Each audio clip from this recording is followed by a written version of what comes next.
Afrique Média, le monde, c'est nous. Émission, j'ai le plaisir de vous retrouver, chers invités, Linda Larbaoui, Gamal Abina. Et ce matin, nous avons le plaisir d'accueillir Monsieur Tari Ramadan, qui est là avec nous, écrivain, chercheur. Bonjour à tous les trois. Je commence avec vous, Linda Larbaoui. Bonjour, bienvenue, Linda. C'est un plaisir renouvelé de vous retrouver dans le cadre de cette nouvelle édition de Géopolitique internationale pour davantage nous éclairer pour les sujets évoqués. Bonjour à vous Vanessa, à toute l'équipe d'Afrique Média, vos invités, nos téléspectateurs, cette matinée, et je souhaite un bon dimanche à tout le monde. Linda Larbaoui, merci pour ces disponibilités. Gamal Abina sera également avec nous dans le cadre de cette édition. Ce matin, nous avons le plaisir de vous accueillir, Tari Ramadan. Bonjour, bienvenue. Je précise que vous êtes écrivain et chercheur. Bonjour et merci de cette invitation. Merci à vous d'être des nôtres ce matin. Est-ce que Gamal nous a rejoint déjà? Oui, je suis là. Voilà, Gamal est là. Bonjour à vous. Gamal, très heureuse de vous retrouver dans le cadre de cette nouvelle édition de Géopolitique internationale. Bienvenue. Merci beaucoup et heureux de vous retrouver aussi. Et bonjour à tout le monde au plateau, à M. Ramadan, à Larbaoui et Mme Larbaoui, et puis à tous les spectateurs d'Afrique Média, tout simplement. Merci beaucoup. Alors, chers invités, on va tout de suite entrer dans le vif du sujet. On commence donc par cette déclaration du chef de la diplomatie russe, Sergueï Lavrov. Il dit qu'il est impossible de restaurer les relations avec l'Occident en matière de sécurité. C'est une déclaration faite au cours de sa conférence de presse le 1er décembre dernier. Comment comprendre justement cette affirmation dans le contexte actuel? Mais surtout, on a le sentiment d'un déjà vu ou d'un déjà entendu selon certains analystes, puisque de tels propos, eh bien, la Russie ou alors le ministre russe des Affaires étrangères le réitère, ne fait que réitérer de telles déclarations. Alors, je commence avec vous sur cela, Tarine Ramadan. Alors, au cours de cette conférence de presse, dont on aura d'ailleurs tout à l'heure les images grâce à la réalisation, eh bien, Sergueï Lavrov, avant de revenir même sur le domaine, avant de revenir sur ce qui concerne principalement la sécurité, il a en amont évoqué la censure, par exemple, de RT. On se rappelle que le média Russia Today avait été censuré par les autorités européennes, et donc il avait dressé un parallèlement avec le bombardement du centre de télévision de Belgrade par l'OTAN. Alors, dans ce contexte seulement, comment comprendre justement jusqu'à quel point il est difficile de restaurer les relations avec l'Occident, pas seulement au plan sécuritaire, mais sur d'autres domaines également. Est-ce que vous avez le sentiment, vous, que Sergueï Lavrov exagère dans cette déclaration? Écoutez, avec toutes les réserves que l'on peut apporter sur les deux plans, c'est-à-dire autant sur la communication russe ou sur la communication de tous ceux qui peuvent s'opposer à l'Occident, ce qu'il dit et ce qu'il a mis en évidence cette fois-ci, mais déjà auparavant, à plusieurs reprises, et même au moment où s'enclenchait l'affaire en Ukraine et le début de la guerre, met en évidence une chose, c'est qu'aujourd'hui, l'Occident... Après, il faut spécifier les choses. Quand il parle de l'Occident, au premier rang desquels on peut mettre bien entendu les États-Unis, dont on sait combien ils étaient impliqués dans finalement l'augmentation ou la surenchère qu'il y avait autour du danger russe avant même qu'on ne commence la guerre là-bas. Eh bien, les Américains sont impliqués. À leur suite, bien entendu, viennent l'Angleterre et puis la France et d'autres pays européens. Et de quoi doit-on être objectivement les spectateurs?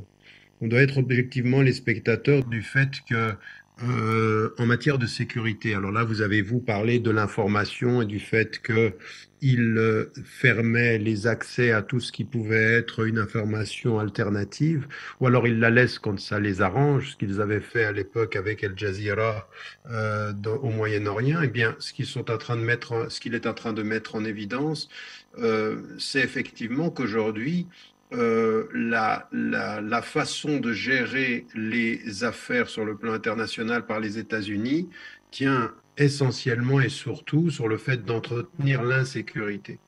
L'insécurité, voire la guerre. Alors on avait le concept du State Department depuis longtemps qui était de maintenir des conflits de basse intensité parce que l'insécurité permettait et justifiait la présence américaine sur 3 plans. D'une part sur le renseignement, d'autre part sur la question de la présence militaire et sur le quatrième, sur le plan de la diplomatie et du conseil, qui est une autre façon d'être présent dans les affaires du monde. Donc, ce qu'il met en évidence, c'est que, au vu de ce que l'on constate aujourd'hui, mais encore une fois, on le constate aujourd'hui de façon vive sur les 2 aspects, c'est-à-dire on le sait sur la question de l'Ukraine, on le sait sur toutes les questions africaines, mais en même temps, on pourrait élargir l'angle et dire sur tout ce qui se passe en Amérique latine comme sur tout ce qui se passe au Moyen-Orient. On sait que les États-Unis ont géré et instrumentalisé l'insécurité et le trouble au niveau politique. Et donc, ce qu'il met en évidence, c'est que cette politique continue. Mais là, on arrive à un point où, effectivement, dans la tension qu'il y a entre la Russie et les États-Unis, eh bien, on arrive à un point où ça va être difficile de restaurer un dialogue qui soit fondé sur la confiance et sur la sécurité. Alors, vous dites bien que ce sera peut-être difficile à l'avenir d'établir un dialogue qui sera basé sur la confiance et sur la sécurité. Et là, on parle d'information, mais au niveau de la communication, précisément du dialogue Gamal Abina, j'aimerais justement revenir sur cet aspect de la communication, parce que évoquant justement les différents canaux de communication existants entre, d'une part, le gouvernement russe et les pays occidentaux, et notamment les États-Unis, eh bien, Sergei Lavrov a souligné que le président russe Vladimir Poutine s'entretient avec tout ce qui le souhaite. Il a dit notamment, je cite, « Nous n'évitons aucun contact ». Alors justement, si la communication est difficile ou alors reste difficile, cela voudrait dire implicitement que c'est bien de la faute de l'autre côté. Qu'est-ce que vous en pensez? J'ai envie de dire que Sergei Lavrov joue sa partition avec brio, puisqu'il donne le sentiment, et à juste titre en l'occurrence, qu'ils gardent les canaux de communication ouverts, qu'ils sont prêts à négocier avec des gens qui ne leur font pas la guerre officiellement, puisque les États-Unis et le reste du bloc occidental ne fait pas la guerre à la Russie, se contentent juste d'être co-belligérants dans la mesure où ils alimentent la guerre. Et Sergei Lavrov a parfaitement compris les rapports de force géoéconomiques. Ce que je veux dire par là, c'est que la Russie subvient aux besoins des Européens à hauteur de 30% pour les gaz, pétrole et charbon. Donc la Russie se sait essentielle en matière d'approvisionnement énergétique, et c'est parfaitement que le tournant de l'hiver va être crucial pour l'Europe occidentale, particulièrement l'Allemagne et l'Italie, qui ont des besoins considérables dans le domaine de l'énergie, puisque c'est de grandes puissances industrielles. Donc lorsque Lavrov dit « je garde les canaux de communication ouverts », il a un rapport de force qui lui est favorable. Sur le terrain ukrainien, il conserve 20% du territoire avec la moitié de la population qui lui est favorable aussi. Et surtout, sur le plan international, il a joué la partition de la carte de l'anti-impérialisme américain, puisque c'est clairement là-dessus qu'il se positionne, sachant qu'il y a un rétablissement de ce rapport Est-Ouest qu'on a vu perdu depuis 91, qui dit qu'il y a un retour de la guerre froide. Alors, il ne dit pas son nom, personne n'ose prononcer les réalités du terme du débat, mais c'est ce qui se passe. Et donc, quand Lavrov parle de cela, il dit « je suis prêt à communiquer » et il va plus encore loin. Il dit... Alors, je suis pas favorable à la politique russe, je vous le cache pas, pour des raisons historiques, mais il n'en demeure pas moins qu'aujourd'hui, les Russes ont complètement changé la donne et ont rappelé que l'unitarisme américain qui a duré 30 années et qui a détruit quand même une dizaine de nations dans le monde, eh bien, c'était fini. C'est-à-dire qu'il fallait compter avec les Russes et les Chinois qui se sont positionnés de façon très claire. Et lorsqu'il dit, et c'est là que c'est amusant, lorsqu'il dit, nous n'accepterons évidemment pas la censure, c'est bien de censure dont il parle, par rapport à RT France, chaîne dans laquelle j'officie régulièrement et continue à émettre aujourd'hui, mais elle est évidemment censurée, il rappelle que les principes démocratiques ne sont pas respectés en Occident, que le fait d'alimenter une guerre pour laquelle la victoire est impossible n'est pas très sérieux, puisque les conséquences économiques vont être immédiatement ressenties par le bloc occidental côté européen, pas côté états-unien qui bénéficie évidemment de la guerre. Et surtout, il rappelle que lui a le bon rôle, que Vladimir Poutine a le bon rôle, et que ceux qui seraient les agresseurs seraient du bloc occidental. C'est plus nuancé, puis c'est quand même eux qui ont entamé une guerre à la suite de 2014, c'est vrai, mais il y a quand même une guerre qui a démarré de la partie russe, et de l'autre côté, les Américains qui alimentent cette guerre qui est parfaitement inutile. Ce que je répète et déplore systématiquement, c'est que ceux qui souffrent le plus dans l'histoire, c'est les Ukrainiens. La guerre se fait en Ukraine, ceux qui meurent, ce sont les Ukrainiens. Donc c'est vrai que malheureusement, ça donne un sentiment amer pour la partie ukrainienne. Mais il n'en demeure pas moins qu'aujourd'hui, Sergei Lavrov a l'image d'un anticolonialiste, d'un anti-impérialiste, d'un héros du tiers-monde, puisque le discours qu'il tient est un discours très tiers-mondiste, hein, je vois les sorties de Poutine par exemple, et que du côté américain, le sentiment que ça donne, c'est que c'est l'hyperpuissance américaine chère à Hubert Védrine qui est inquiété de sa domination mondiale qui commence à être remise en question et qui est montré du doigt. Donc c'est vrai que ce discours est un discours évidemment très à propos, bien réfléchi, et qui rallie le 80% de l'humanité quasiment par rapport au vote de l'ONU, mais surtout c'est un discours qui rappelle que cette guerre en question aurait pu être évitée en 2014 si Maïdan, s'il n'y avait pas eu le coup d'état de Maïdan, s'il n'y avait pas eu ces fameuses attaques contre les populations minoritaires russes, s'il n'y avait pas eu l'interdiction de la langue russe en Ukraine, ce qui est littéralement une agression culturelle. Bref, tous ces éléments constitués donnent vraiment le sentiment que la Russie est du bon côté, du point de vue Lavrov, et que le bloc occidental est du mauvais côté, sachant évidemment qu'aux États-Unis, on a un homme, Biden, qui est à 20 ans en guerre. Revenu sur, justement, Gabel Amina, disais-je, puisque vous êtes revenu sur le cas de RT France, hein, lors de cette conférence de presse, Sergueï Lavrov a dit aussi, il a dit quand le centre de télévision a été bombardé à Belgrade, le bâtiment et même la tour, l'explication a été très simple, c'était cette télévision est bien diffuse de la propagande et soutient l'esprit de l'armée yougoslave. Et Sergueï Lavrov d'ajouter, j'espère que l'Occident ne frappera pas les sièges de RT, ses représentations en Europe et celles de Sputnik, comme ça a été le cas dans du centre de télévision de Yougoslavie. Alors la question que j'aimerais vous poser, Gamal Abina, c'est que pourrait-il se passer? Quelles en seront les possibles conséquences géopolitiques si cela venait à arriver, justement? Ce qui est arrivé en Yougoslavie. Alors d'abord, ça c'est très habile de sa part, mais c'est un mensonge. C'est juste un effet d'annonce. C'est parfaitement que ces chaînes ne seront jamais bombardées. Pour le cas de RT France, elle se trouve dans un immeuble où il y a quasiment tous les sièges de télévision nationale française. Donc ça c'est ridicule. Et surtout, lorsqu'il dit ça, il fait un rappel. Il sait que ce sera pas bombardé, il sait très bien qu'il n'y aura pas de problème. Il n'est pas bête. Il le dit pour faire un rappel historique. Il vous parle de la Yougoslavie parce que c'est vrai que la guerre de Yougoslavie, alors là en l'occurrence, moi je n'étais pas très favorable à ce qui s'est passé. Je ne parle pas de la guerre de Yougoslavie, je parle de cette guerre civile qui a été faite par les Serbes contre quand même une minorité musulmane qui a été extrêmement violentée, parce que là, de ce côté-ci, j'aurais dire qu'il n'est pas du bon côté de l'histoire. Mais c'est vrai que l'intervention de l'OTAN sous mandat onusien a conduit à ce que la Yougoslavie soit durement frappée. Alors pourquoi est-ce qu'il revient là-dessus? C'est parce que à l'époque, les Russes étaient dirigés par Helsinki, qui se moquait complètement de l'Empire russe, qui était un homme sous contrôle littéralement, et que le sentiment général de la population russe, c'est qu'un peuple slave comme eux a été abandonné par le grand frère russe, c'est comme ça qu'ils se voyaient, et que ce peuple slave a subi des bombardements. Alors on dit souvent que c'est la première guerre en Europe, la guerre d'Ukraine, c'est faux. La première guerre en Europe depuis la Seconde Guerre mondiale, c'est la guerre de Yougoslavie. On l'a oublié celle-là. Et cette guerre a été extrêmement violente, dure, rapide, c'est vrai, mais était motivée par des raisons de ce qu'on appelait la Yougoslavie, donc de l'implosion de l'État fédéral qui avait été fait par Tito à l'époque. Donc cette guerre a été la conséquence d'une guerre civile, certainement alimentée, je l'imagine, parce qu'une guerre civile est toujours alimentée par des agents étrangers, mais cette guerre a été les conséquences d'actes d'atrocité commis en Bosnie, en Serbie parfois, au Monténégro et surtout en Croatie. C'est ces pays-là c'est ces régions-là qui étaient impactées. Donc lorsque l'OTAN intervient, évidemment, c'est pour en finir avec le dernier régime communiste d'Europe centrale, qui était le régime de Tito à l'époque, repris par Milosevic. C'est vrai, ils seront intervenus pour de bonnes raisons, entre guillemets, humanitaires par rapport à ce qui se passait en Bosnie. Mais en même temps, les Russes ont le sentiment, je parle de la population à l'époque, ont eu le sentiment d'abandonner leurs petits frères. Et là, quand ce discours revient régulièrement de la part des dirigeants russes, ils disent « nous ne laisserons plus faire ».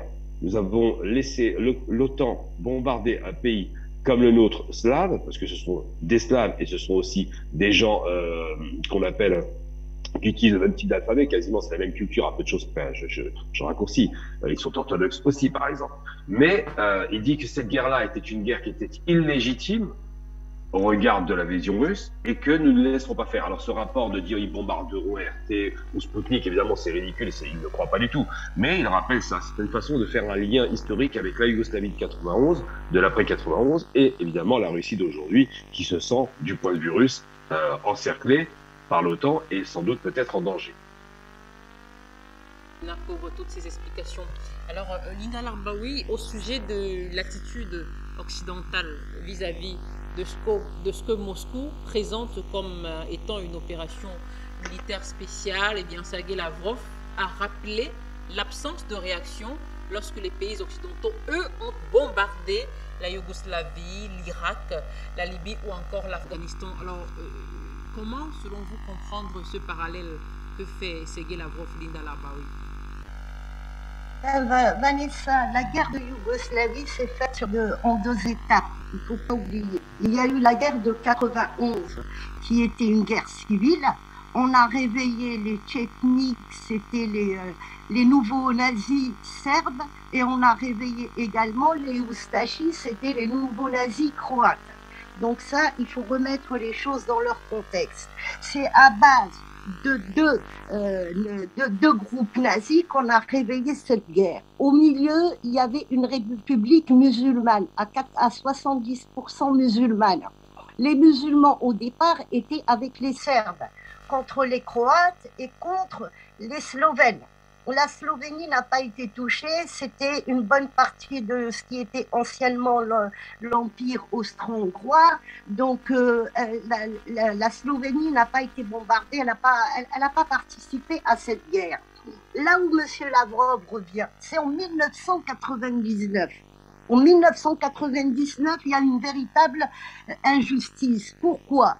C'était les Albanais, il faut préciser, du Kosovo qui demandaient leur indépendance.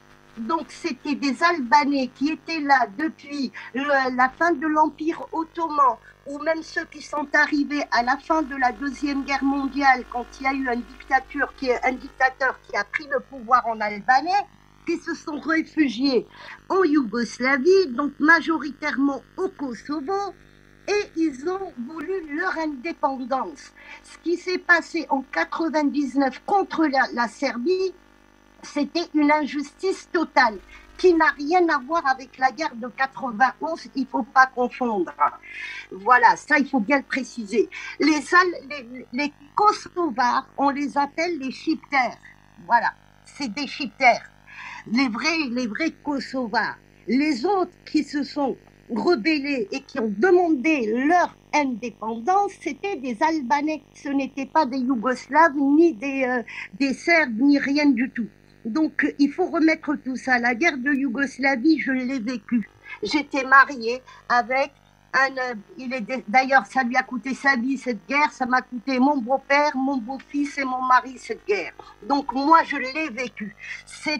J'étais mariée avec un ancien garde républicain de la garde républicaine de Tito.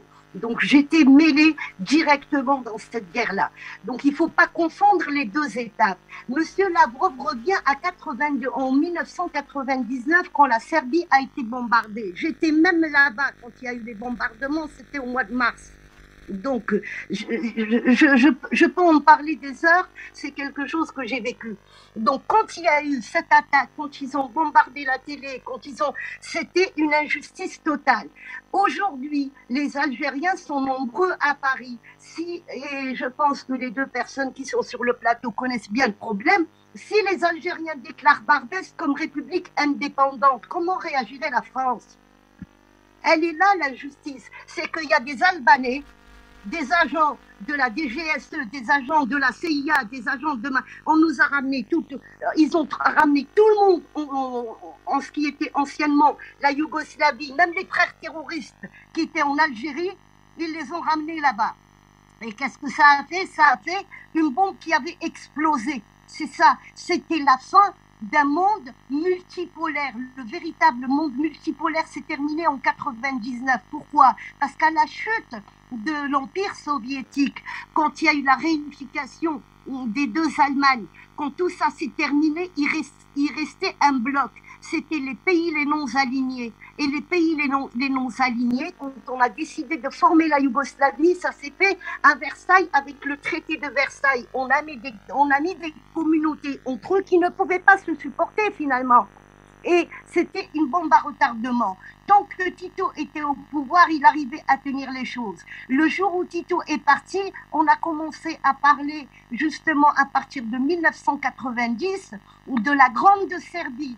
Et c'était à l'époque Milosevic, il avait fait, je me rappelle très bien de ce discours, puisque mon défunt mari m'avait dit c'est une déclaration de guerre. Et tu verras, ça ne va pas tarder. Et Milosevic avait parlé de la Grande Serbie. Ça fait quoi? Ça fait qu'il y a eu explosion en 91, la guerre civile en 91. À partir de 95, la Slovénie a pris son indépendance. Le 25 juin 95 toujours, c'était la Croatie qui avait pris son indépendance. Et puis, on avait vécu la période du massacre de Srebrenica. La France n'était pas innocente là-dedans, puisque le général Morillon, qui était avec les Serbes et qui est la veille du massacre de Srebrenica, qui est ce général Morillon? Eh bien, il était avec les généraux putschistes contre Charles de Gaulle pendant la guerre d'Algérie. Donc, un ancien putschiste, on le retrouve avec un grade de général dans le centre de ce qui était la Yougoslavie. Donc, c'était vraiment manipulé. Il y avait l'OTAN qui était derrière, il y avait les États-Unis qui étaient derrière.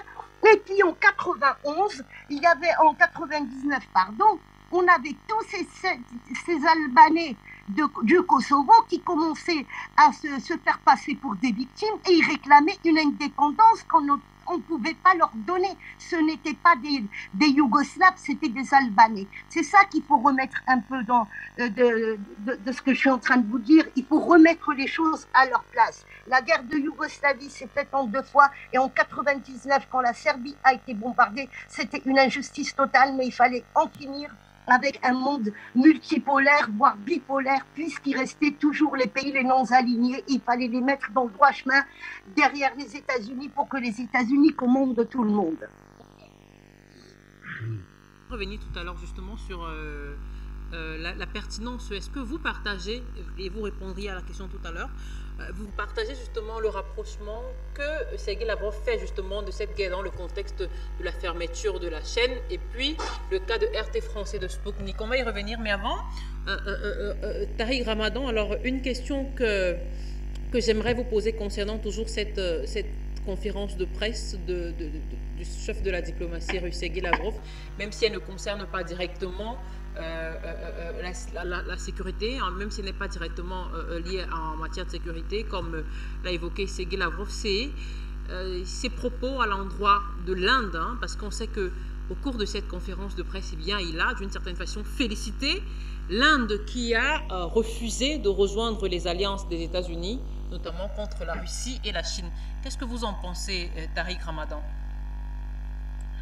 Écoutez, il est encore une fois, je pense que c'est extrêmement dangereux et difficile dans cette situation-là de prendre une position qui serait de soutien par rapport à la politique russe et qui ne serait pas objective dans l'analyse. Nous sommes dans l'obligation aujourd'hui de regarder la critique qu'il fait de l'Occident, la critique qu'il peut faire des États-Unis et la critique qu'il peut faire des pays européens. Un certain nombre de points qu'il met en évidence sont vrais, factuellement vrais, et l'attitude de l'Occident et par rapport à l'Ukraine, mais aussi sur le plan de la réalité africaine, elle doit être critiquée, et ce qu'il met en évidence, c'est vrai. Là, dans ce que vous mettez en évidence par rapport à la Russie, le fait de célébrer ou de saluer l'attitude de l'Inde qui prend une position qui n'est pas une position de soutien par rapport aux États-Unis, encore une fois, on peut les célébrer. Il faut savoir ce que sont les relations internationales et la réalité de la politique indienne. D'abord, le gouvernement indien sur le plan intérieur comme sur le plan international, il y a beaucoup de critiques qu'on devrait lui faire avec un gouvernement qui est d'extrême droite hindoue et donc avec des orientations qu'il faut véritablement critiquer. Maintenant, le fait qu'elle se démarque de l'Occident parce qu'elle a des relations avec la Chine, parce qu'elle a des relations avec la Russie, donc saluer ceci sans mettre en évidence les intérêts indiens et par rapport à son approvisionnement en pétrole et par rapport à son approvisionnement en gaz et par rapport à ses relations avec la Russie et ses relations avec la Chine, mettre ceci en évidence comme si c'était un acte d'indépendance du gouvernement indien, c'est partiel, ça n'est pas une juste réalité du tableau général. Donc, encore une fois, ce qu'il dit par rapport à l'Inde en saluant son autonomie, moi, si vous voulez, d'un point de vue personnel, je ne peux que saluer des États qui peuvent être véritablement autonomes dans leur positionnement et sur le plan domestique et sur le plan international. Mais cette attitude-là, il faut aller jusqu'au bout de l'analyse. On ne peut pas le dire de l'Inde. Aujourd'hui, la politique indienne est une politique qui est à géométrie variable de ses intérêts et sur le plan intérieur et sur le plan international, sur le plan de ses échanges commerciaux et de ses relations géostratégiques régionaux. Et donc, de ce point de vue, c'est un pays qui pourra être totalement... excusez-moi, apparaître totalement indépendant par rapport aux États-Unis, mais dans d'autres situations comme au Moyen-Orient et en Afrique, pouvoir jouer la carte de la relation avec les États-Unis en fonction de ses intérêts. Tout à fait. Donc, salutations ici ne doivent pas nous aveugler sur les compromissions là-bas. Justement, Tariq Ramadan, et peut-être c'est la précision qu'il faudra peut-être faire. Est-ce qu'il est nécessaire de la faire? Justement, je voulais vous poser la question, mais vous êtes sorti par là dans vos propos, puisque la question c'est de savoir, pour que ce soit clair justement dans l'esprit de nos téléspectateurs, de tous d'ailleurs. Alors, si l'Inde justement a refusé de rejoindre les alliances des États-Unis contre son pays et la Chine, c'est-à-dire contre la Russie et la Chine, ce n'est pas justement pour rejoindre une alliance avec. Est-ce que c'est pour rejoindre une alliance avec la Russie et la Chine? Parce qu'on sait que l'Inde a refusé de rejoindre toute alliance formée en tant que bloc militaro-politique. Donc, quelle que soit l'alliance, l'Inde refuse. C'est bien de ça qu'il s'agit. Non, moi je ne dirais pas qu'elle refuse. C'est-à-dire que l'Inde, vous savez, vous avez un homme à la tête de l'Inde et un parti et une idéologie qui est extrêmement dangereuse et qu'elle est d'autant plus dangereuse que l'homme est intelligent. Et donc, de ce point de vue, le fait de ne pas s'allier, de donner l'impression d'être indépendant et de ne pas entrer dans des relations qui soient des relations qui formeraient un front militaire, c'est une façon de protéger des intérêts économiques. Regardez ce que la Chine a fait par rapport à la Russie.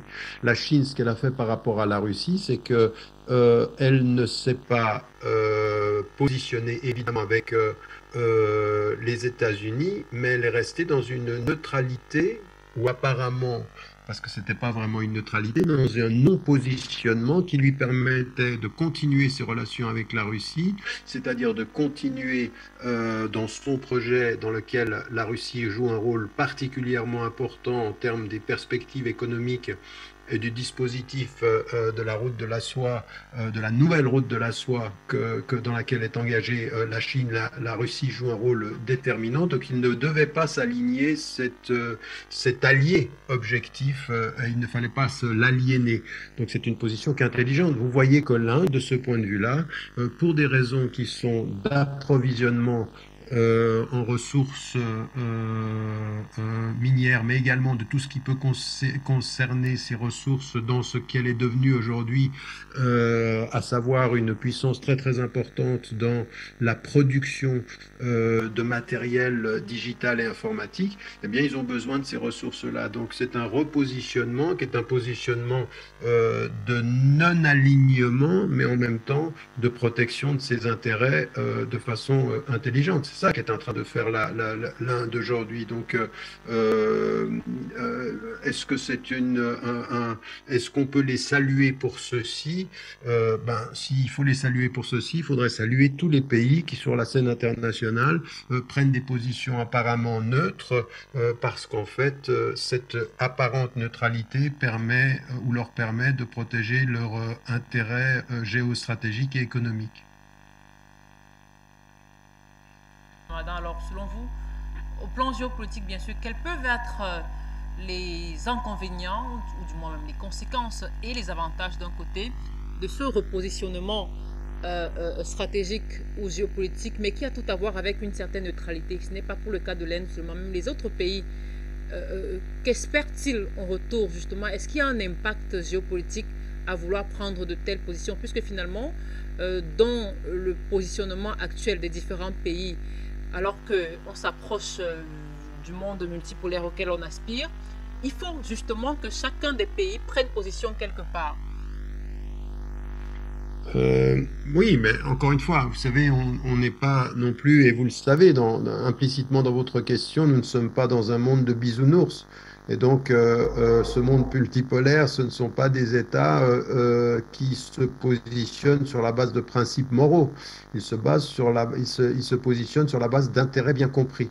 Et donc, aujourd'hui, ce qu'il faut regarder, c'est deux choses. C'est qu'est-ce que gagne un État et qu'est-ce qu'il protège ou qu'est-ce qu'il fait en sorte de ne pas perdre.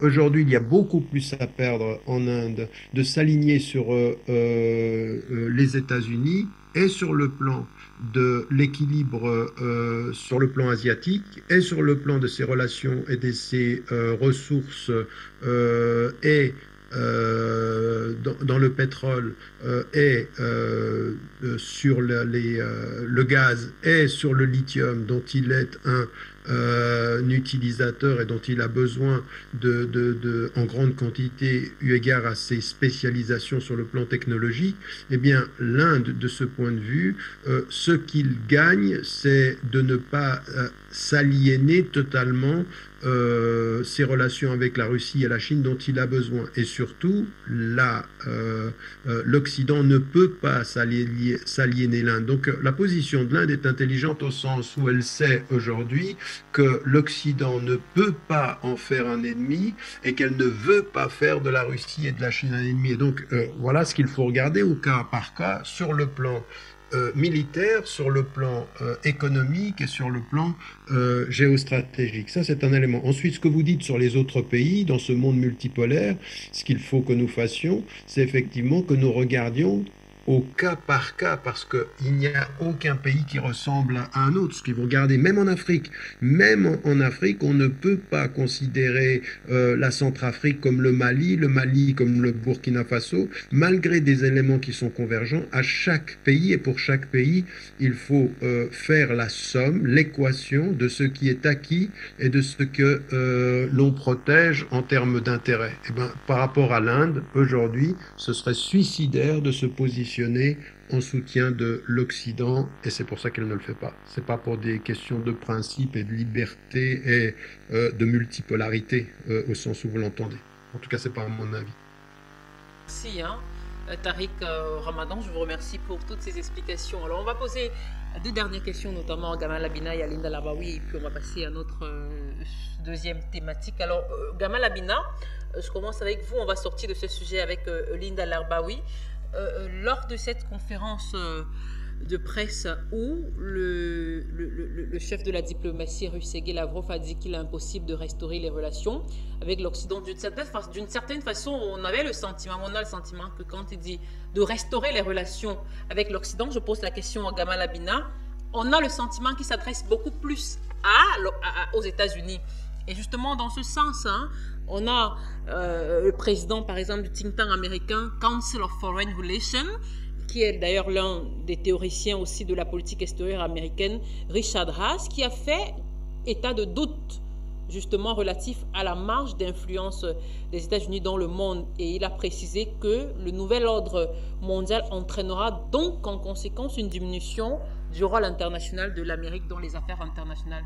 Est-ce que justement face à, si on venait à observer très concrètement cela, cette diminution de l'influence des États-Unis, est-ce que justement ce paradigme pourrait changer? C'est-à-dire que est-ce qu'à ce moment, il deviendrait très possible de restaurer les relations avec l'Occident en matière de sécurité? Je voudrais d'abord introduire le propos. Il faudrait peut-être faire une émission un peu plus large, je pense, sur la question du démembrement de la Yougoslavie, du démembrement des empires de la Seconde Guerre mondiale, de la Première Guerre mondiale, Et on peut pas réduire ce qui était dit tout à l'heure, parce que je trouve que l'émotion est là, mais l'émotion ne peut pas expliquer les choses. Les grands empires qui ont été démembrés après la Première Guerre mondiale ont donné naissance à la stabilité chronique qu'on voit par la suite. Il y a eu deux empires importants, évidemment l'empire allemand, évidemment l'empire russe avec la révolution d'octobre.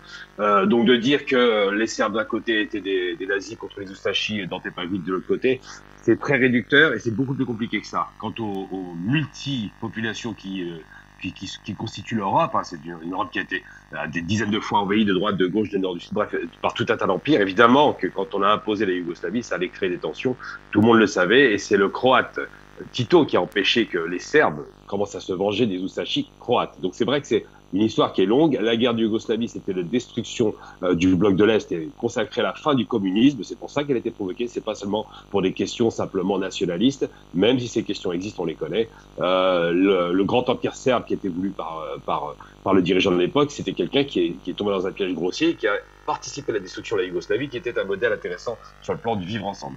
Voilà, donc ça c'est juste au niveau du microcosme pour élargir la voilure par rapport au reste du monde. Eh bien, ce nouvel ordre mondial, on a parlé à chaque fois de nouvel ordre mondial.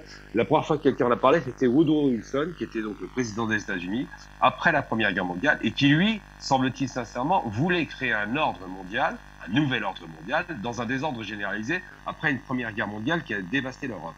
Et il a donc décidé de créer la SDN, la Société des Nations.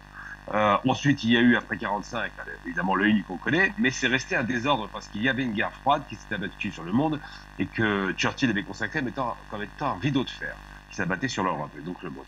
Et aujourd'hui, on a le sentiment qu'il y a une nouvelle guerre froide. Alors quand Lavrov dit simplement on ne peut pas restaurer une communication, un dialogue avec les États-Unis, puisque c'est bien les États-Unis qui sont à la manœuvre. Il dit une chose qui était assez évidente. Jusqu'en 2007, les Russes étaient prêts à rentrer dans l'OTAN, rentrer dans la communauté européenne, étaient prêts à instaurer un dialogue, de la paix, n'avaient pas rétabli de nouveaux pactes de Varsovie. On est sur des dirigeants qui étaient plutôt ouverts à l'Occident. Et l'Occident, avec des manœuvres grossières habituelles, parce que les États-Unis ont besoin de dominer, ont besoin d'asseoir leur grande puissance industrielle, militaire, économique. Les États-Unis se savent, évidemment, comme tous les grands empires, en perte de vitesse, et ont besoin de créer un ennemi imaginaire. Ils avaient créé l'hydre verte islamiste. Ils voulaient absolument se créer une sorte d'international islamiste ou musulmane pour faire des guerres qui ont été multiples au Moyen-Orient. On les a vus, hein, la destruction de l'Irak, la Somalie, la Syrie. Je ne vais pas faire la liste, elle est trop longue. Et ils se sont rendus compte que cette hydre islamiste ne tenait pas la route et n'était pas en mesure de répondre à ces attaques continues des États-Unis.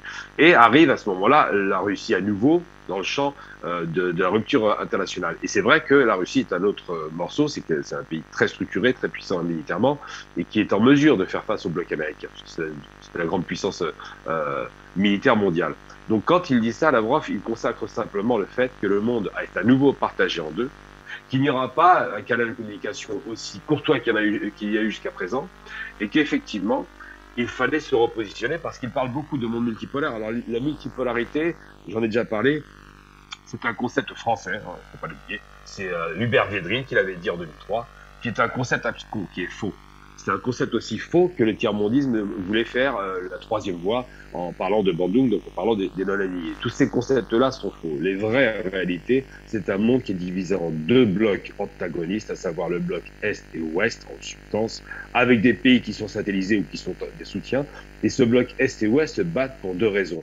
Au départ idéologique, maintenant l'idéologie a un petit peu disparu, et aujourd'hui économique. C'est-à-dire que le partage des richesses du monde se fait entre l'Est et l'Ouest, et les États-Unis, qui étaient la grande puissance déclinante, elle restera une grande puissance, mais pas la grande puissance qui a toujours été depuis la Première Guerre mondiale. Les États-Unis ont très bien compris les enjeux. C'est une des raisons pour lesquelles ils font des guerres, très souvent par proxy ou des guerres directes, et surtout, ce sont des guerres pour des raisons économiques. C'est-à-dire qu'on ne se fait pas la guerre pour les bons principes aux États-Unis, on la fait pour l'argent. Et donc, ce qui se passe aujourd'hui, c'est que ces deux blocs se sont reconstitués, que les rapports de force ont changé, que les rapports d'alimentation énergétique sont plutôt favorables au Sud, c'est évident depuis toujours, mais là, ils ont décidé de créer une sorte de nouveau bloc économique qui serait à la fois un peu une idéologie ex-tiers-mondiste et en même temps une idéologie de puissance qui ont le pétrole et le gaz. On le voit bien avec les constitutions de ces nouveaux cartels, hein, puisque le gaz va pas tarder à arriver. Et donc, c'est vrai que les États-Unis sont inquiets de cela. Ils sont de grands producteurs de gaz et de pétrole, mais ils voient bien la concurrence en face est farouche et peut leur être défavorable. Donc, si cette tension a été réanimée au lieu de négocier, d'alimenter la guerre, au lieu de faire en sorte de baisser la tension, d'augmenter les tensions et les ruptures de communication, même si aujourd'hui il y a une reprise de communication, c'est simplement parce que on a besoin, les hommes ont besoin, malheureusement, on peut le déplorer, d'avoir face à eux un ennemi. C'est comme ça, c'est l'histoire de l'humanité. Donc les États-Unis se positionnent comme étant une puissance déclinante, et ils le savent, il n'y a aucun problème là-dessus, il suffit d'écouter Kissinger pour s'en rendre compte, et en même temps, ils ont besoin, puisque leur économie a été essentiellement basée au démarrage sur la guerre, ils ont besoin de montrer une domination par le militaire et de garantir effectivement la domination du roi dollar. Le dollar est inquiété, et une des questions qui est évoquée d'ailleurs par les Russes, c'est la dédollarisation du monde. Donc les questions économiques dans ce dossier-là sont non seulement pas absentes, mais extrêmement présentes. J'en veux pour preuve la question du blé ukrainien, la question du phosphate, des engrais, la question évidemment du gaz et du pétrole, tous les éléments économiques, et des sanctions économiques évidemment, tous les éléments économiques sont au rendez-vous pour expliquer les rapports un peu d'hypocrisie et de force qui sont installés entre l'Occident et évidemment le monde oriental pour faire large, je parle de l'Orient européen évidemment, qui font que cette rupture est consommée et consacrée. Donc aujourd'hui, on est reparti sur un monde bipolaire, vraiment bipolaire, il n'y a pas de troisième voie, c'est pas vrai. Et ce monde bipolaire se positionne entre les États-Unis simplement et les Russes et les Chinois qui, pour la première fois depuis très longtemps, sont enfin d'accord pour se mettre d'accord sur des intérêts convergents. Et puis c'est bien noté, hein, on organisera, pourquoi pas, dans nos prochaines éditions, une édition spéciale de géopolitique internationale consacrée à la guerre en Yougoslavie. Alors pour sortir de ce sujet, Linda Larbaoui, concernant l'affirmation, les déclarations du ministre russe des Affaires étrangères, Sergei Lavrov, lors de cette conférence de presse le 1er décembre dernier, j'aimerais justement revenir sur les exemples. Par exemple, j'aimerais avoir votre avis sur les deux exemples majeurs, entre autres, qu'il a évoqués, Sergei Lavrov, pour expliquer, pour essayer de démontrer à quel point ou comment il pouvait être difficile justement d'échanger, de restaurer les relations avec l'Occident en matière de sécurité. Il a par exemple souligné que le président français Emmanuel Macron a par exemple plusieurs fois affirmé pendant des jours ou 2 semaines environ qu'il envisageait une conversation avec le président russe Vladimir Poutine. Et à lui, Sergei Lavrov, de dire « nous attendions son appel », puis il a dit qu'il ne tenterait pas de le faire avant d'aller à Washington. C'est ce qu'a noté Sergei Lavrov. Ensuite, il a dit concernant la position des États-Unis, alors il a soulevé ce paradoxe, il souligne que Washington affirme vouloir discuter des questions de stabilité avec Moscou, mais dans le même temps explique que la Russie doit être battue en Ukraine. Alors justement, est-ce que ces exemples-là prouvent à suffisance, selon vous, à votre sens, ce que dit Sergei Lavrov justement en expliquant la difficulté de restaurer un dialogue sur les relations avec l'Occident? Linda, est-ce que vous pouvez attirer votre micro? Non, mon micro est allumé. La question qu'on est en train de dialoguer là, de débattre, ça faisait à peine 1 semaine que cette guerre avait commencé et vous m'aviez posé la question. Je me rappelle de cette émission et je vous ai dit, ça y est, le sang a coulé, la Russie ne retournera pas en arrière. Et il faut prendre ce que le 25-26 février, quand Poutine a fait son premier discours, il avait tout expliqué, tout le passé de la Russie et de ce que la Russie a subi. Celui qui ne connaît pas l'histoire de la Russie, il ne peut pas déchiffrer. Ce jour-là, Poutine s'était adressé aux dirigeants du monde entier. Ce n'était pas à la population. La population s'est arrivée bien après, lors d'un autre discours, où il a dit aux Allemands, vous êtes toujours colonisés, et les Japonais pareil. Donc, il faut reprendre ce que les dirigeants disent. C'est important. Et à qui ils s'adressent? Maintenant, revenons sur la guerre de Yougoslavie. Ce n'est pas l'émotion qui me fait parler. Tout simplement, j'ai expliqué qu'il y a une différence entre la guerre de 1991 et la guerre de 99. Monsieur Gamal Abina, à chaque fois qu'on est sur une émission, il essaye de me contrer.